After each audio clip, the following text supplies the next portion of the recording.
Maman Nadj n'était pas une femme ordinaire. À 40 ans, elle faisait partie de ces femmes puissantes que l'on salue avec respect et parfois avec crainte. Veuve depuis plus de 15 ans, elle avait bâti pierre après pierre un empire financier que beaucoup d'hommes lui enviaient. Mais sa plus grande fierté restait son fils unique, Tom. Tom avait 30 ans, beau, brillant, discipliné. Depuis son enfance, il avait été préparé à une seule mission, reprendre l'entreprise familiale. Il connaissait les chiffres avant même de savoir jouer, parlait affaires à table et respectait sa mère comme une reine. Pour Maman Nadj, Tom n'était pas seulement son fils, il était son héritage vivant, la continuité de son nom. Tout semblait écrit d'avance, jusqu'au jour où Tom annonça qu'il était amoureux. Ce soir-là, lors d'un dîner soigneusement préparé, Tom posa ses couverts et regarda sa mère droit dans les yeux. « Maman, j'ai rencontré quelqu'un. Je veux me marier. » Le sourire de Maman Nadj se figea. Elle posa calmement sa serviette. Qui est-elle? De quelle famille vient-elle? Tom hésita une seconde. Elle s'appelle Marina. Dès cet instant, quelque chose se brisa. Marina n'était pas issue d'une grande famille. Elle avait grandi dans la modestie, avait perdu ses parents très jeunes et s'était battue seule pour survivre. Elle n'avait ni réseau, ni fortune, ni nom prestigieux. Mais elle avait quelque chose que Maman Nadj ne supportait pas, l'amour sincère de son fils. Lors de leur première rencontre, Marina se présenta avec respect. Elle était simple, bien habillée mais sans ostentation. Elle souriait avec douceur. Pourtant, Maman Nadj ne vit qu'une chose, une menace. Elle posa des questions tranchantes, presque humiliantes. Où sont tes parents? Que fais-tu dans la vie? Comment comptes-tu vivre sans dépendre de mon fils? Marina répondit avec calme, mais Tom sentit la tension. Sur le chemin du retour, Marina pleura en silence. « Ta mère me déteste déjà. »« Ne t'inquiète pas, » répondit Tom. « Je t'aime. C'est ce qui compte. » Mais pour Maman Nadj, cet amour était une trahison. Elle commença à surveiller Marina, à enquêter sur son passé, à répandre des doutes dans la famille. Une orpheline qui épouse un héritier. Ce n'est jamais innocent, disait-elle. Malgré tout, Tom persista. Contre l'avis de sa mère, il épousa Marina lors d'une cérémonie élégante mais froide. Maman Nadj était présente, vêtue de noir comme à un enterrement. Elle souriait devant les invités, mais son regard était glacial. Les années passèrent. Tom et Marina vivaient heureux. Ils n'avaient pas encore d'enfants, mais leur amour était solide. Marina refusait de dépendre financièrement de son mari, travaillait discrètement, évitait les conflits. Tom, lui, devenait de plus en plus distant avec sa mère, ce qui alimentait la rancœur de celle-ci. Un soir, après une violente dispute, Maman Nadj lança à son fils, « Cette femme t'a ensorcelé. Elle t'éloigne de ta propre mère. » Tom répondit calmement mais fermement, « Non, maman. Elle m'a appris à aimer sans condition. » Ces mots furent comme un couteau dans le cœur de Maman Nadj. À partir de ce jour, elle jura intérieurement une chose. Si Marina ne quitte pas la famille, je la détruirai autrement. Sans que personne ne le sache, elle commença à nourrir une haine silencieuse. Une haine qui allait bientôt changer le destin de tous. Et ce n'était que le début. Le temps avait passé, mais la tension n'avait jamais disparu. Derrière les sourires polis et les silences forcés, la haine de Maman Nadj grandissait comme un feu sous la cendre. Elle observait Marina de loin, comptait ses pas, analysait chacun de ses gestes. Pour elle, cette femme n'était pas seulement l'épouse de son fils. Elle était devenue son ennemie. Tom, lui, sentait que quelque chose n'allait pas. Il aimait profondément sa mère, mais refusait qu'elle détruise son mariage. Plusieurs fois, il tenta d'apaiser les choses sans succès. Marina, fidèle à elle-même, restait respectueuse. Elle ne répondait jamais aux provocations, mais au fond d'elle, une peur sourde s'installait. Un soir, Tom confia à Marina, « Si un jour il m'arrivait quelque chose, promets-moi de rester forte. Ne laisse personne te faire peur. » Marina le regarda, troublée. « Pourquoi dis-tu ça? » « Parce que dans cette famille, l'amour dérange plus que la haine. » Ces paroles résonnèrent longtemps dans son esprit. Quelques jours plus tard, Tom partit pour un déplacement professionnel important. Il devait rencontrer des partenaires à plusieurs kilomètres de la ville. Avant de partir, il embrassa Marina longuement, comme s'il pressentait quelque chose. Maman Nadj, elle, se contenta d'un regard lourd, silencieux. Cette nuit-là, la pluie tombait sans relâche. Les routes étaient glissantes, le vent violent. Sur une portion mal éclairée de l'autoroute, la voiture de Tom perdit le contrôle. Un choc brutal, le silence, puis les sirènes. Tom était mort. La nouvelle frappa la ville comme un coup de tonnerre. Les médias parlèrent d'un accident tragique. Les proches pleuraient. Marina s'effondra. Elle cria, refusa d'y croire, s'accrocha au corps de son mari lors de la veillée funèbre. Maman Nadj pleurait aussi, mais ses larmes semblaient étrangement sèches. Certains remarquèrent qu'elle parlait déjà d'affaires, de documents, de succession alors que la terre n'avait même pas encore recouvert le cercueil. Les funérailles furent grandioses. Tom était un homme important. Marina, vêtue de noir, marchait comme une ombre, soutenue par quelques amis. La famille de Tom, elle, la regardait désormais autrement. Les murmures commencèrent. Et maintenant, que va-t-elle devenir? Elle va sûrement retourner d'où elle vient. Marina se taisait. Elle pleurait son amour, pas l'argent. Quelques semaines plus tard, le notaire convoqua la famille pour la lecture du testament. Maman Nadj entra dans la salle avec assurance. Pour elle, il n'y avait aucun doute. Tout ce que Tom possédait lui reviendrait naturellement. Le notaire commença la lecture d'une voix calme. Puis les mots tombèrent comme des coups de massue. L'intégralité de mes biens, comptes, actions et propriétés revient à mon épouse légitime, Marina. Le silence fut glacial. Maman Nadj se leva brutalement. « C'est impossible !» cria-t-elle. « Mon fils n'aurait jamais fait ça. » Marina resta figée. Elle tremblait. Elle n'avait jamais imaginé une telle décision. Le notaire confirma. Tom avait tout signé de son vivant, en pleine conscience. À cet instant précis, quelque chose se brisa définitivement dans le cœur de Maman Nadj. Elle ne voyait plus Marina comme une belle-fille. Elle la voyait comme une voleuse, une usurpatrice qui lui avait pris son fils puis sa fortune. Dès le lendemain, la guerre commença.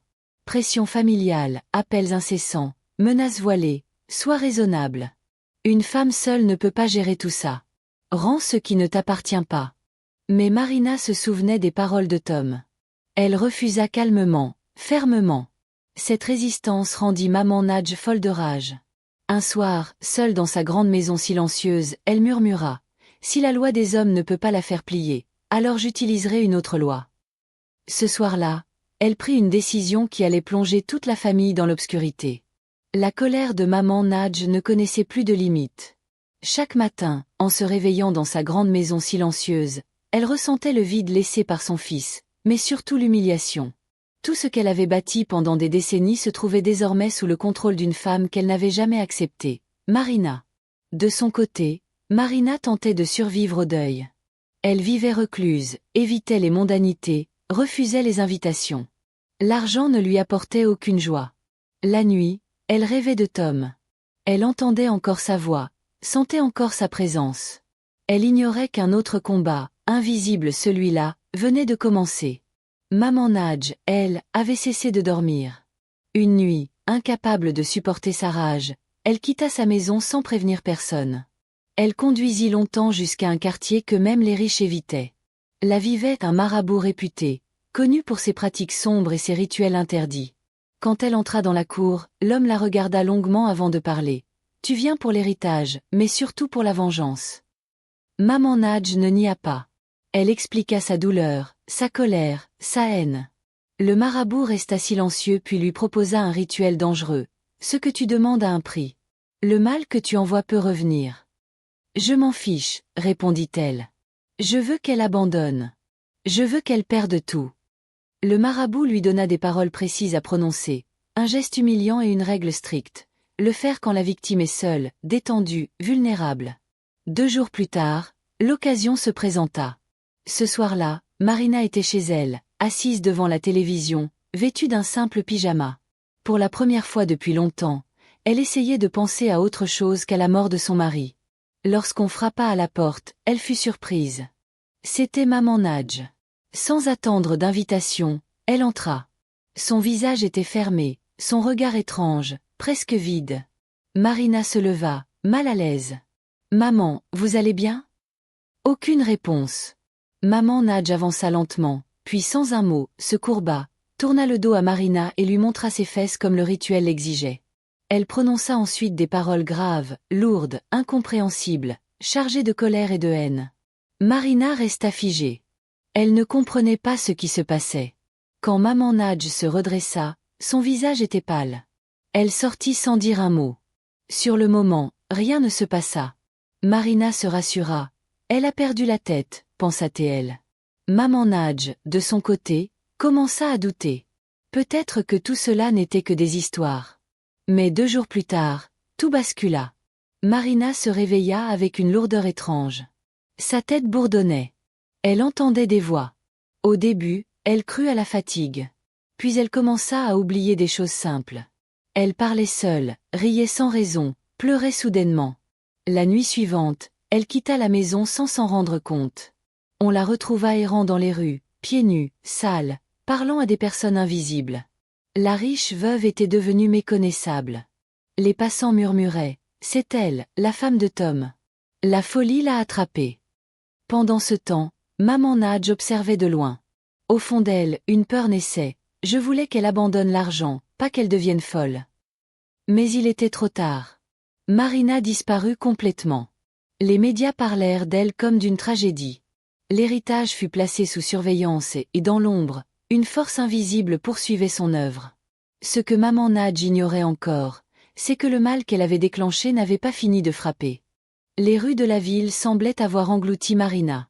Depuis qu'elle avait été frappée par la malédiction, elle errait comme une ombre, pieds nus, vêtue d'abyssal, parlant seule et riant parfois de façon effrayante.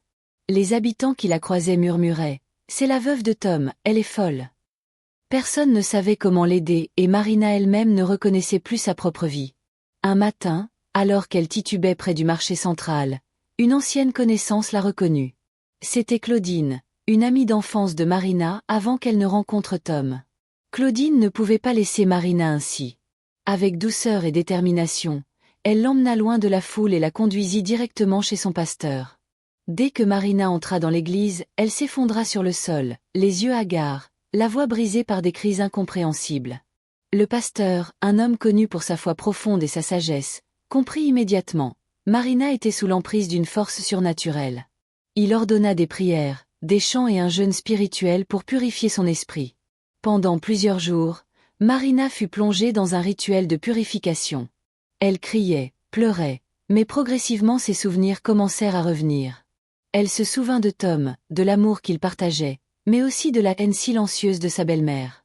Elle raconta tout au pasteur, la visite nocturne de maman Nadj, le geste humiliant, les paroles du marabout. Le pasteur écouta attentivement puis lui dit « Le mal a été lancé contre toi, mais il n'a pas de pouvoir sur ton âme si tu crois en la protection de Dieu. » Au fil des jours, Marina retrouva sa lucidité. Sa folie diminua progressivement, mais elle gardait une douleur profonde, celle d'avoir été trahie par la personne qui aurait dû l'aimer le plus après Tom, maman Nadj. Pendant ce temps, dans sa luxueuse demeure, maman Nadj commençait à ressentir les conséquences de ses actes. D'abord de légers malaises, puis des douleurs intenses, des migraines incessantes, des vertiges. Les médecins étaient perplexes, incapables de trouver la cause. La femme autrefois invincible de l'empire familial devenait fragile, épuisée, effrayée. Elle comprit trop tard ce que le pasteur avait affirmé. Tout mal lancé revient à celui qui l'a créé. Maman Nadj appela Marina à plusieurs reprises, suppliant, implorant pardon. Mais Marina, désormais transformée par la douleur et la foi, répondit calmement. « Je te pardonne, mais je ne reviendrai pas dans ta vie. » La vérité éclata dans la famille. Les proches commencèrent à murmurer puis à s'éloigner de maman Nadj. Ses amis, impressionnés par sa chute soudaine, ne la fréquentaient plus. L'influence, la puissance, le respect, tout s'évanouissait. Marina, quant à elle, retrouva son équilibre. Elle conserva l'héritage de Tom, mais choisit de vivre discrètement, loin des scandales et de la haine. Elle comprit que l'argent pouvait être une arme, mais que la paix intérieure et la foi étaient les véritables trésors. Maman Nadj survécut à sa maladie, mais elle avait perdu bien plus que sa santé. Elle avait perdu le respect de sa famille, la confiance de ses proches et surtout l'honneur qu'elle avait toujours défendu. Ces années de haine ne lui avaient apporté que solitude et regret. Morale de l'histoire, la haine et la jalousie, même dissimulées sous l'amour, détruisent celui qui les nourrit. Le véritable pouvoir ne réside pas dans la richesse ou l'influence, mais dans la paix intérieure et la foi en la justice divine. Marina a appris que l'amour sincère et la foi peuvent triompher de la haine la plus profonde. Maman Nadj a découvert que le mal qu'on envoie finit toujours par revenir. Certaines leçons de vie ne s'apprennent qu'à travers la douleur.